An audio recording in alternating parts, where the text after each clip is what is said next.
نه نرامادش مشخصه؟ نمیدونم ببینیم اون داری؟ قهر کردن مثل اون دفعه نیم پرنده هم غذا خوردم سیرم اون دفعه بکنم خیلی گشنگیشون داده اینا این هر سیفی داره ببین نه با خواهی سرقه ازش نمید بکنه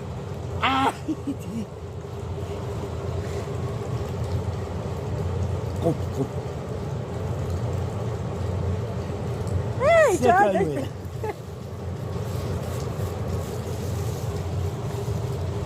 فرنچ هم بیارین اینجا